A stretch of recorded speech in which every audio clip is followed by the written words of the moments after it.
বন্ধুরা, আজ আমি রান্না করব গাছের পুঁই শাক দিয়ে চিংড়ি মাছ দিয়ে। হ্যাঁ, তাজা তাজা পুঁই শাকগুলো গাছের থেকে নিয়ে এসেছিলাম। এইটা আমি চিংড়ি মাছ দিয়ে রান্না করি। ফার্স্টে আমি তেল দিলাম, শুকনো মরিচ চিড়ে দিলাম 2টা, একটু বাদামি হবে।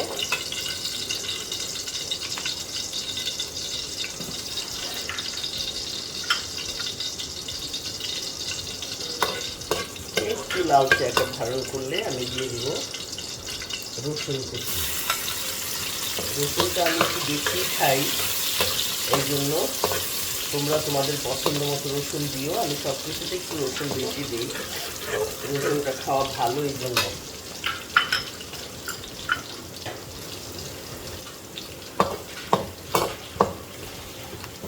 এখন দিয়ে দিব 1 চামচ আদা রসুন পেস্ট, 2 চামচ সরিষা পেস্ট,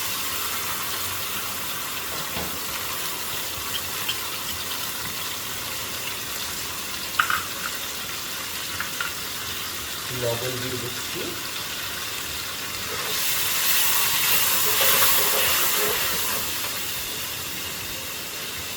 এখন দিব সামান্য হলুদ গুঁড়ো, সামান্য মরিচের গুঁড়ো, সামান্য ধনিয়া গুঁড়ো, সামান্য জিরা গুঁড়ো।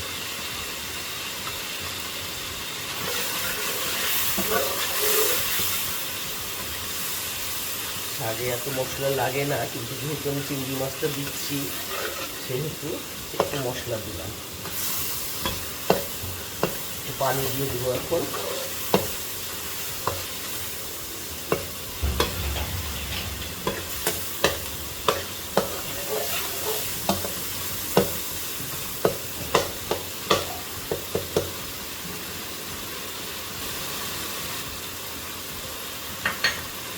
আমি 1 কাপ পানি দিয়ে দিচ্ছি, এরপরে আর পানি দেব না। এইটা একটু কষানো হোক।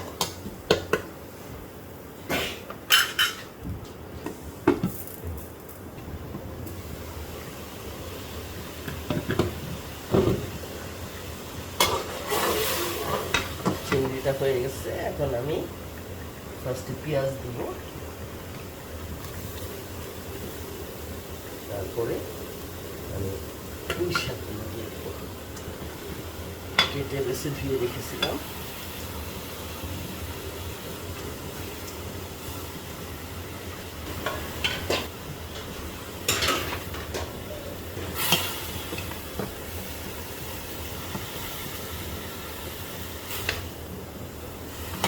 কাঁচামরিচ দিব,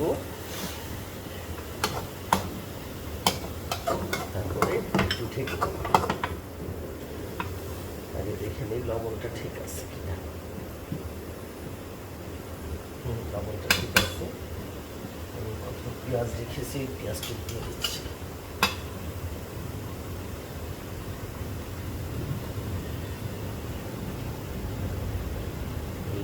শাকের থেকেই এখন পানি বের হবে, ওই পানিতেই আমার শাকটা মজে যাবে, আর পানি লাগবে না আশা করি।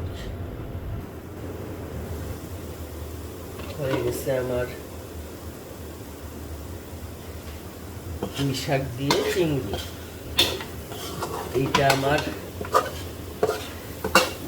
নেইবার লতা ভাবি তার ছাদ বাগান থেকে কয়টা পুঁই পাতা পাঠিয়েছিল, সেটা দিয়ে করলাম আমি চিংড়ি দিয়ে ভাজি।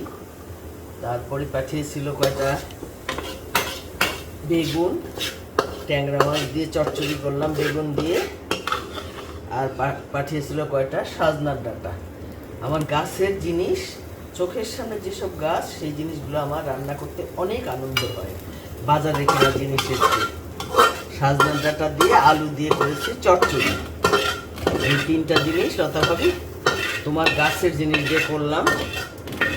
খেয়ে দেখো, ভালো লাগবে। আর যদি ভালো লাগে লাইক কমেন্ট করো বন্ধুরা। গাছের জিনিসের মর্যাদাই আলাদা, ফ্রেশ একদম।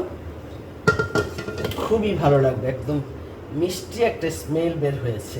বন্ধুরা, আমার চ্যানেল দেখতে থাকো, লাইক কমেন্ট করতে থাকো, আমার সাথে থেকো তোমরা, কেমন?